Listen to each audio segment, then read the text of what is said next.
British zombie action is order of the day here in REDCON-1. This is directed and co-written by Chi Kyung-chung. Now this is a low-budget indie flick, and it focuses on this zombie outbreak that has taken place in the southeast area of England.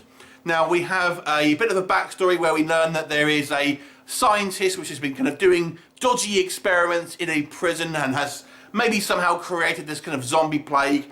And it's up to a group of special forces types, a mixture of American and British troops, to kind of go into this kind of area and try and extract patient zero if they can, and maybe this doctor, to try and find a cure for this zombie virus. Now when they go in there, they find that not just zombies are there are also roving gangs of killers who are kind of taking advantage of the chaos, and maybe other threats as well. What happens? You have to watch the movie to find out, so let's discuss REDCON-1. Fairly lofty expectations and ambitions. I will say this, there's certainly a lot going on in this film. Let's talk about what works first of all. Like I said, this movie is quite the bombastic zombie flick. So there's always something going on. There's always an action set piece just around the corner.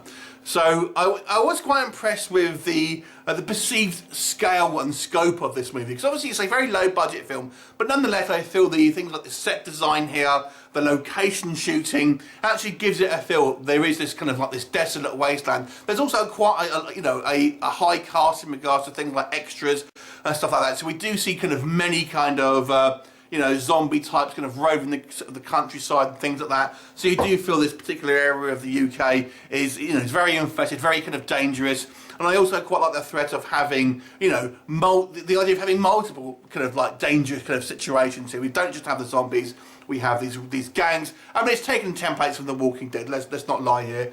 But there's also kind of all sorts of things that are kind of going on here. The movie does try and have some kind of twists in it. I mean, you can see the twists coming a mile away, but nonetheless, the attempt is there.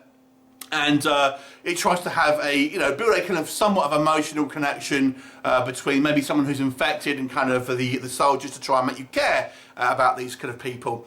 But what doesn't work? So I've got to say, the story here is all over the place. The story is just very silly. And I've got to say, if you are a zombie purist, this movie will probably annoy you, because it doesn't appear that this zombie threat has been going on all that long. It seems relatively new. Yet we have zombies that can drive cars, drive tanks, shoot guns, and pretty much act just like humans, except they're kind of like wobbling around and stuff like that. So it's a little silly, but other zombies don't appear to be like that. And also we have this gang of marauders that seem to have got together and organised very quickly, given the kind of the quick time frame here. Again, this just doesn't make sense to me in a lot of things. Also, there's kind of a serious amount of overacting from some of the cast here, who just, have spit out these kind of stupidly kind of macho lines that looks like they were written by someone who was 13 and thinks that sounds cool and stuff like that. So it's a very kind of juvenile feel to it, and the story just kind of like jerks from one kind of scene to the next. The action set pieces, I've got to say, are fairly well choreographed, and what I did like here was just the kind of the world building, so to speak, the kind of the choice of location and set design. I think is very good, and actually gives the impression that this is really a kind of a apocalyptic situation here. And unfortunately, it's just let down in kind of really kind of poor scripts, and the kind of characterizations and kind of motivations that just seem massively OTT, and our characters just seem like caricatures rather than characters. And I've said that many times in PR past reviews, but it's true of this movie. So although this film has got a little bit of bombastic zombie action to be had, and it's fun at times when we kind of have all these kind of like these battles and these gunfights between armed zombies and our kind of special forces.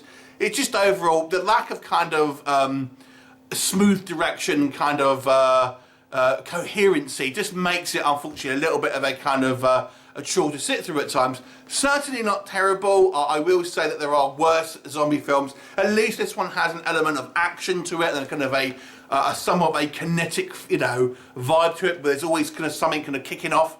That does make it entertaining to a certain degree. But unfortunately, it's just a dopey script and kind of mediocre direction. 4 out of 10 for me. Have you seen it? What did you think of it? Leave me a comment and I'll look forward to seeing you next time. Bye for now.